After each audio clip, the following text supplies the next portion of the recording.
Arrêtons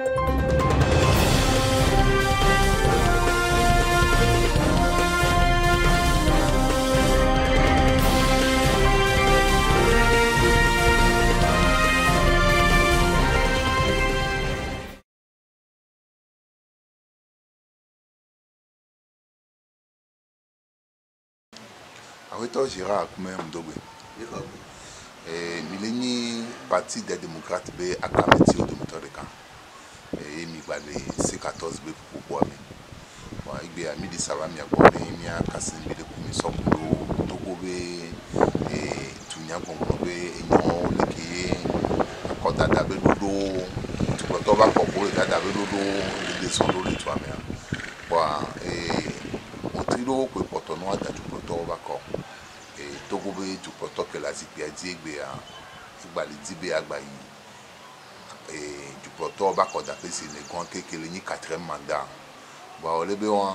et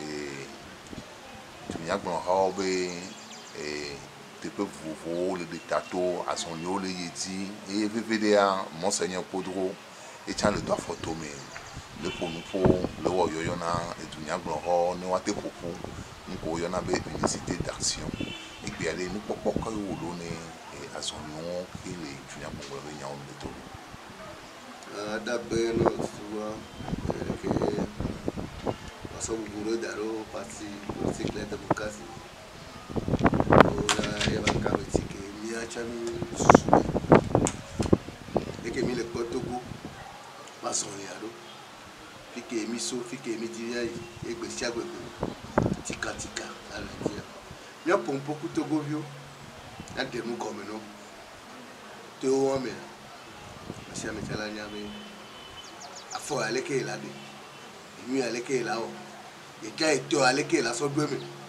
il est Togo, il a pas son Togo, il a pas de démocratie est même à droite. Il y a quoi le peuple a ton air. Le mot de Koubelo tika tika tika. Il y a pas un parti politique que c'est quand on va une histoire. Il y a un parti politique, les démocrates, a aidé. Il y a eu tout. Il n'y a qu'un mille gros. Il y a un sous-son de Togo vieux qui est vigolé. Voici des Américains. Il y a un fou qui dit kaka et pépéoya. Il n'y a pas de débat faux. Au moins que les bébés, ni d'autres de nous qui n'avaient pas afouqué le Togo, ni les ports, vider les pélémons. Encore il est même le nom, le grand mesdames. Que père cas comme il trouve les, un des camps comme nous avons apprécié à Ébé. Il va d'autres ici, et nous tout pas de les nibé.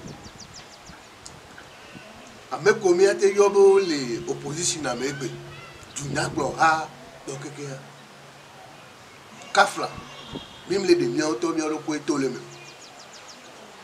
Donc nous peut même les tourner à oné, bien donc quoi tout bas. Les tournes on est bien et radar vieux. L'idée où la pointe on veut la communiquer voir. Il n'y a boulé à dormir. Et nous qui mis pas encore des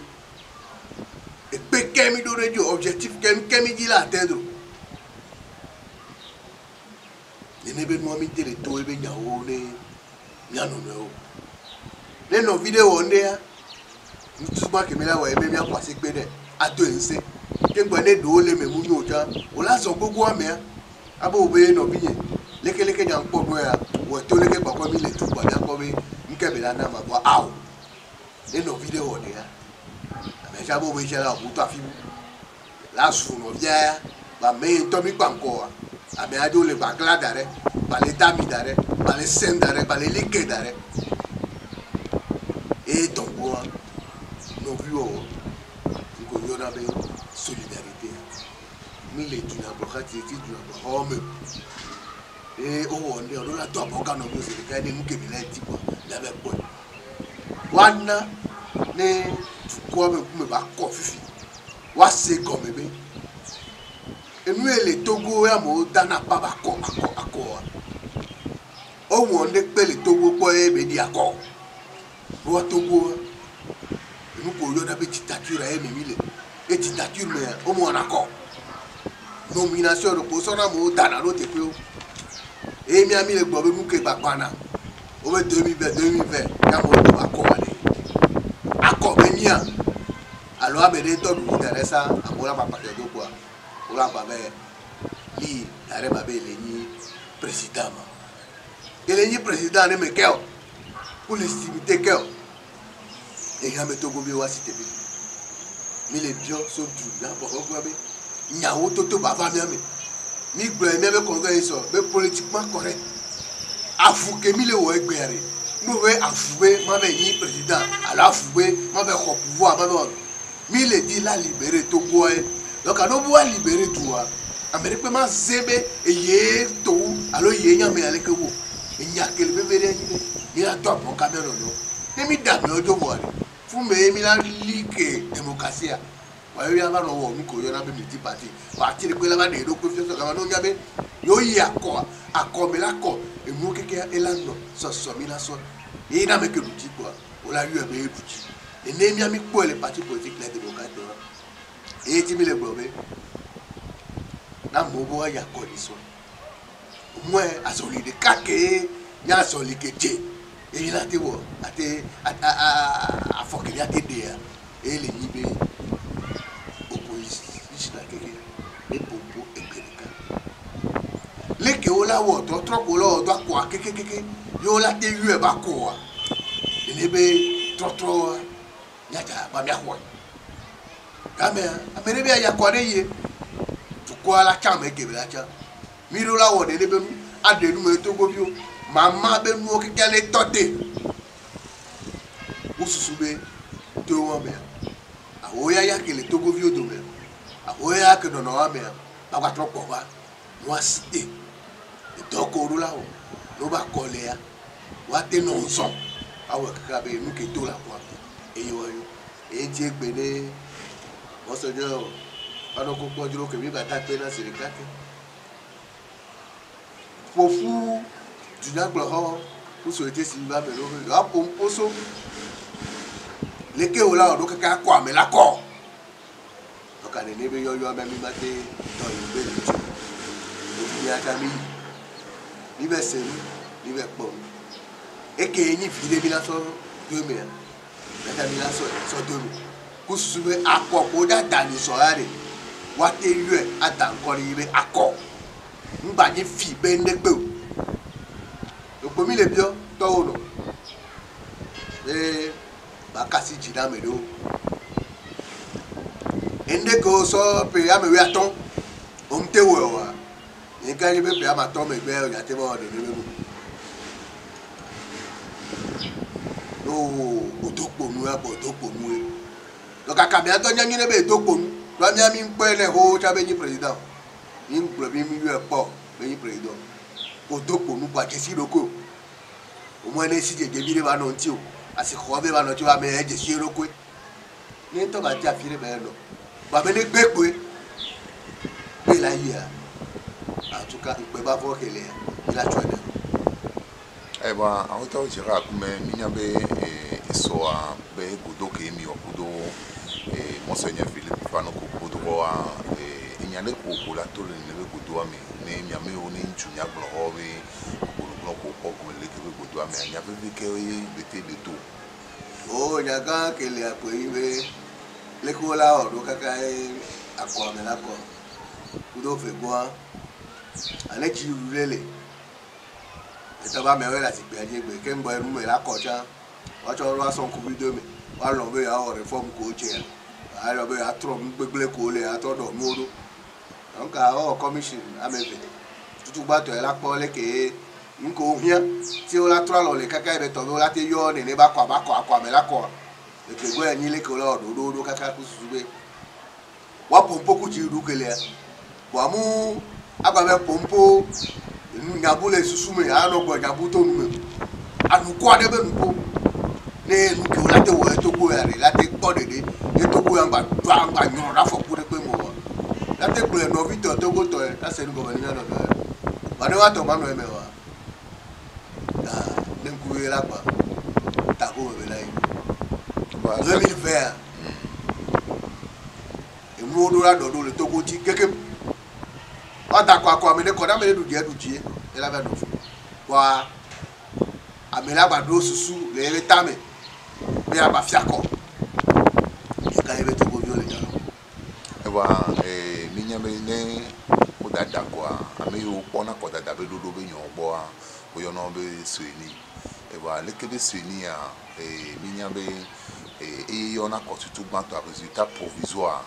ne akoko da yo ne o etizia no la da kwa maso lodo na kumelo da ke ne ba be titreti ha alo opposition iba me ro mute no na senia yo so na nkuvi ko na no bete pouvoir 2020 ya le ke mi da o kaka 2020 ba yi défilé ne Togo viola ko da benya yo o bere tro la ba ture me tu yo enana nuke etu me bi o gbele di abo ya me ko lo plot o do la o seni le tu me fia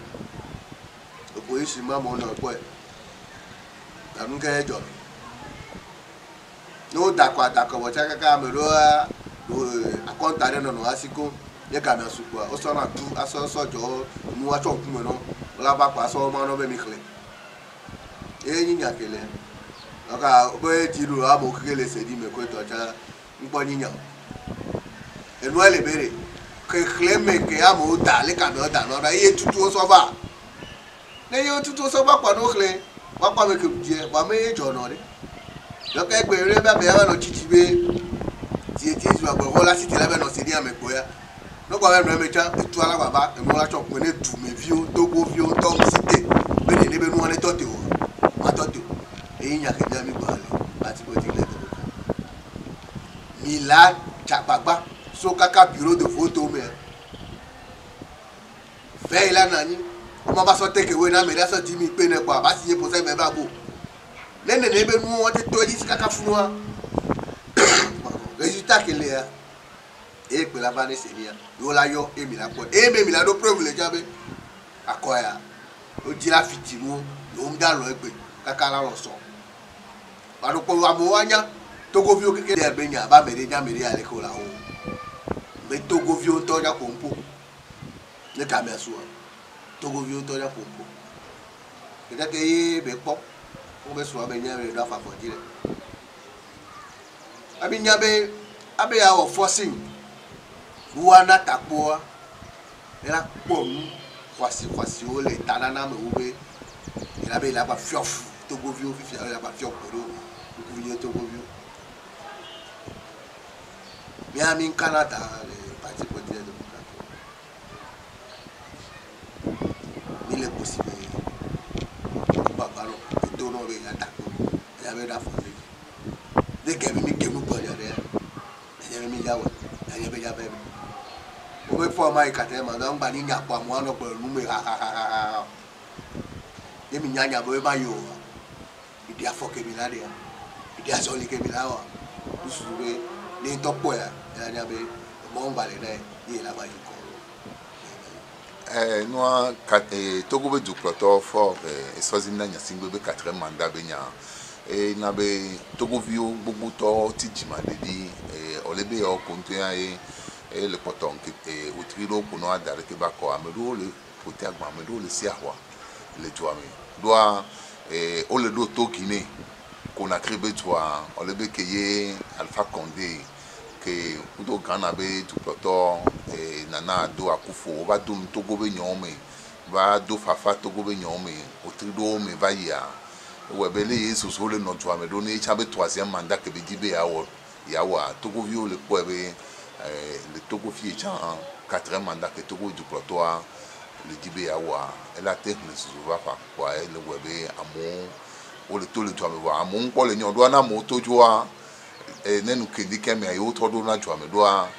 kuya nyabe capital a lo fio toa etado inglesi obe to de ko na be kananti wa ejeja no idi ajola no pode kebe no no meo kwa le parti les démocrates alo C14 be pour mere susu commune de so ne be no nti o do amo le gbon to kan le modi tamu yo to chon la se be obe 2020 mu da nyon to ko wa mu di mo na pinyo le kaname 2020 la nyon ko 2020 ma nyon Togo vio la décider nous que Togo violo chacha ko chacha et la belle ko mi ami le bio e to wo ne kasi tina mo on ba so Togo ba so do afo ko me ko mo no jisi wa ro ko le nous que mi jese o on ba wa e Togo violo si quand nous sommes le terrain bizarre mo so bo e wo sisi wa etuya o me ko e lo kado to do jisi be je mte ko do wa melo wa obe ni tu to wo bi owo le tu anu parti avec le tu anu binte le nabe tu ni jo o le kwa o khaya le wa do ko be nko le je o le ko o ya be conscience la pour pour ami ya o jo ya be ba para be nke be la na ma na bobo ba le dit te pe le que le bossa Togo viole dangue na mo wa sebe e ko wo ku yo ba isa ngba ja no eji 2020 e me ne kona me sia me donc kana me re tia sinate sa bo be ya ja be pero jiru duanti wa wo kantata no ko to pa bo wo ne ba ko mu le ji akoyo mim ja be alo asi awula be le ko mi le plaisir kan kuma mo ne ja be mu le ja no eji o Togo viol me le dit et va folle de me le dit moi c'est quand on t'en a eu on est les doigts donc à monsieur me laisser le cogo nya auto terrain no politique amela ya vous n'avez dit ni non tu caram le Togo viol ya kemini amele nya baso e pour passer no biado nya wo de ba nyore e Togo a ba de fa ya keke ya te no me apo tikeme e nya ke ni Enyo akoto jera akume mito akwe nya le gbale nya sina mi reto gi noto ya pa ga da kwa se le ke mi na mo ko kwa mi wa ko do eto bio ya le ka ke le be ne akọ la na Togo 2020 Togo vio la na awo ku sube wa te dan ko re di ba ko wa akọ ado e me ko na akọ a nya na akọ ta ta na de ke mo ba yi eyin tutu gba to Togo vio c'est comme be yo nda ba to te poli de ni pe ke gbe nu ke je o la o yo la libéré o lokwe yo la deka o loko la deka tu ya e yo la e de ba fo a fi de pepe ka be de kekele kope sia kope enthousiasme ya no ko so no be a to fo be jiro me ya cité ya ple no be akoya be ngba le Togo baba do ju ameko ni ju na gbo ho be tato e fi keke e ko le opposition ba pa dia donc mi ami le biobe mi muame ojo démocratie ba wa keke ja ko nkodwe no to aboga wa no no mi muame yo wa re enu ke je ba ko ya o le Togo ni avec bukia ya keke mi la participer ya no be do mi a to ere e no bi o me asila e Togo ya tare e ba te pok clair da benoji kumeko na mesiam ni gba les victimes réseaux sociaux les o te so internet o te so ne pepe ne Togo vio to so lo ko ni be akoya abe no la 3 no la 3 ngba ni be la ba na ipo si emi le pompo avec be sa ne o e ta ko be la marché ma awo nya do pe ndeji dem ke mi glo ya kari be ni be no mi la tewo no da gazre ka fe amo pura dodo no be ko be atu ho no le di ne ne ona ne tu ya la de fi ame le da gaza cha be o cha Togo vi o ni ami le di be no ne tro no ba jo e ke ni yo ato ale be kan le be nya ni mi do to anu yo po ne Togo vi la de kale nyenye fio bo anu community ya ni la pata eba ahoto jera akume minyabe ame nenyi parti de Togo le ba ti pe mi no to ba isan tu yan gba ba ti pe mi no to ba ya ni gba be ahoto Alberto Olympio olebe ko la daju pro to ba ko lu tu ya me ba igale me ebe ya son kubi ni ya so do ni ko na be fichier électoral la be chai monti apparently le monti ne yo ate woto la pa won ke le ba be egbe angba te le do for Togo ba ni gbanju Quoi, nous qu'on est bien c'est comme pour aider est-ce que à quoi toi il y a tout bon alors nous croyons au niveau tout bon quand bon nous avons encore la davenia ni ben nous mais la connu de nous la de son là de deux méthodes nous le premier ma pour falo à lister mo maman ça les élections non mais il y a film de tout maintenant le bébé américain va son pour y a comme que le la fito eso a lo chona mu jibe on ba ko do a enja be le fifi Togo are se le ke mbele ba isa a kom na ni ko ite tene mi la gba ko a ko tonto ko da po le Togo ele ni 94 législative ko da mi la ko opposition du wa enu me kokule e ke kande me bi le gba mi le ko opposition du disere ke fu me kukume kaso kame kale pia nepe mno Togo yo ba kopo lotia e ko ma ka tata ko li mi ona kwa o ndo amelo me ko ara me lo ti ko to bo e bo obo yo ta akko mno Togo ni nya so wo ndi no ayo be akko le ke bana mo e ba so nko to be e ba ko be ni ba ko akko dada e de fi obe ame o je ta ko acha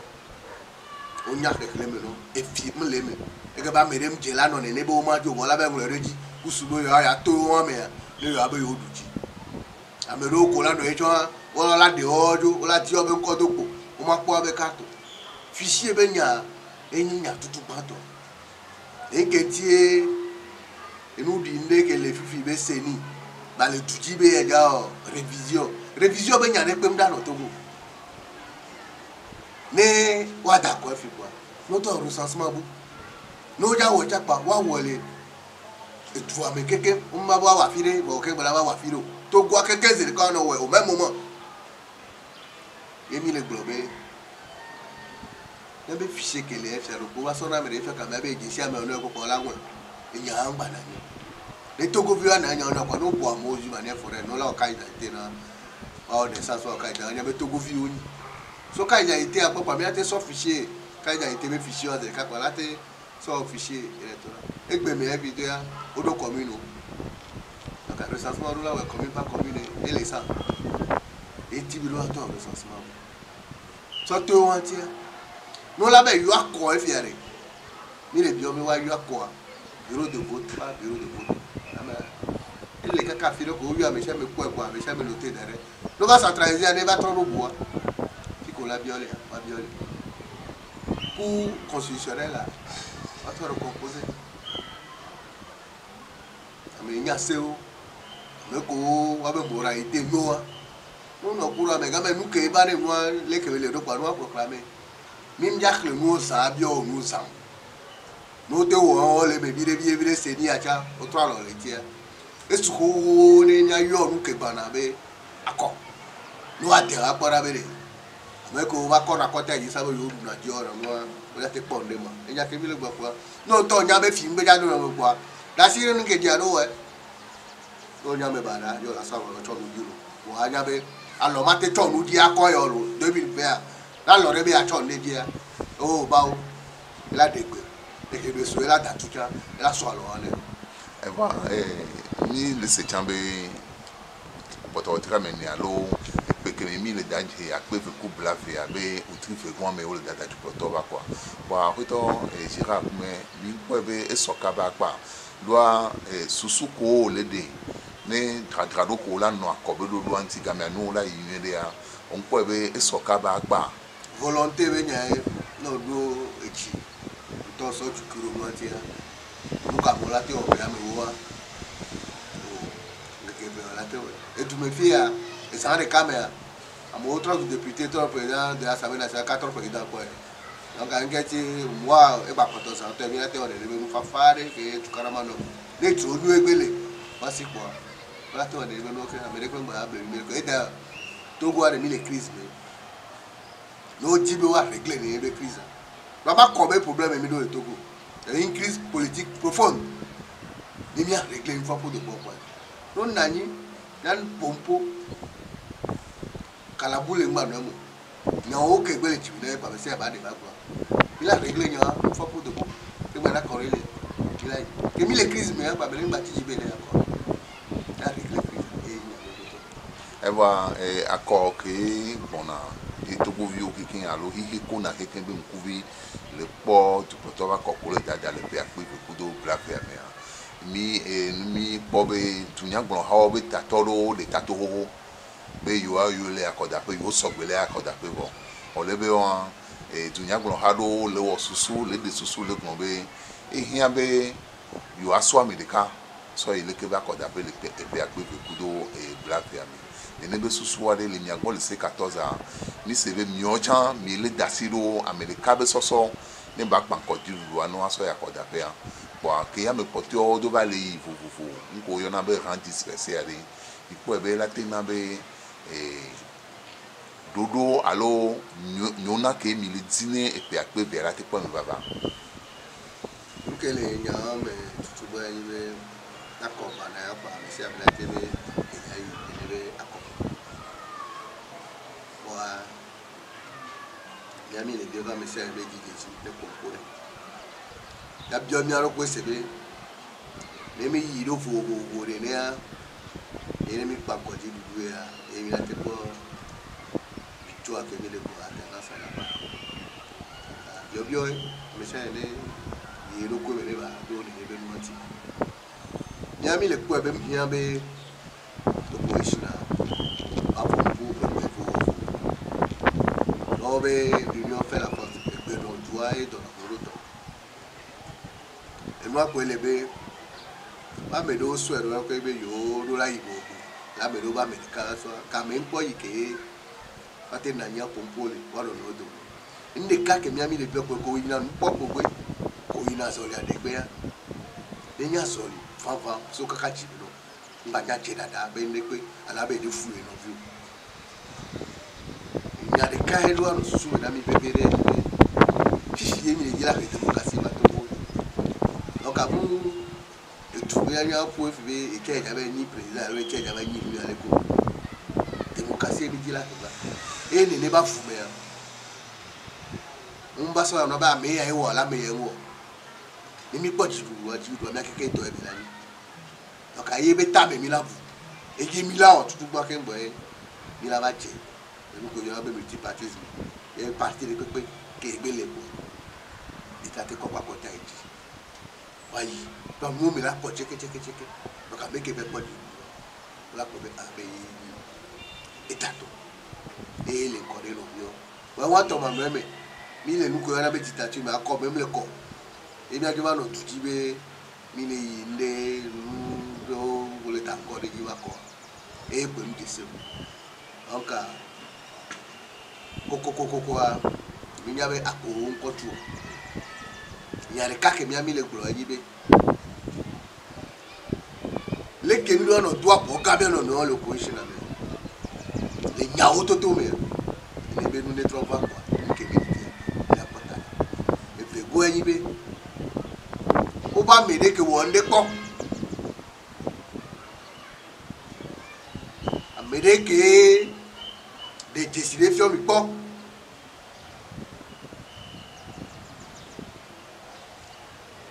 nene va me ayo me o pour la fudo wa ne nke mi di la wa mi la pota ne nyo we aboga ke le gwa solidarité ke le gwa le me ta me le ye yo mi nyabe america ahwe de kam oso même ne nde joto cha mo oji mi le no ta pa no gwa de pupo no bi la gogo no bi ade be ne bo le ke mi abe ne o le ke anu le ko do aben exception pour mi reflex be la ni ani ni da do aboga mo re ni ayi ko o ni le dinde to mi na ni pour clair de ko le ba to be mi anda sipo nya to do lu ko le do mi na me de ba bo we no nketi no bi ya ye nya mi yo afine mi le di la afine bi akeke nya no gbodo be ne be o to bolo nke bi le dia mi pota re bo ya keke ja hon ko ni ero wa ni bu ni be susu mi po be la nyu ya to go ni ju nene consider me nyang jojo homo o de logo les réseaux sociaux di chan mi boy we ahwe no Sinan Lawson on va kudo tu protoa on va nom le mieux de tout le avec de doit les nyajo gbanlede mais le blombe ahwe no Sinan Lawson bien sûr tu protoa boy ngbai 4 mandat ko yebe nyako be bon ale ke nyomi boero Sera venir édifier peut-être les quoi plus ressemblé peut-être que même la nia ma au Congo il y avait tout vieux à quoi ya bon les besoins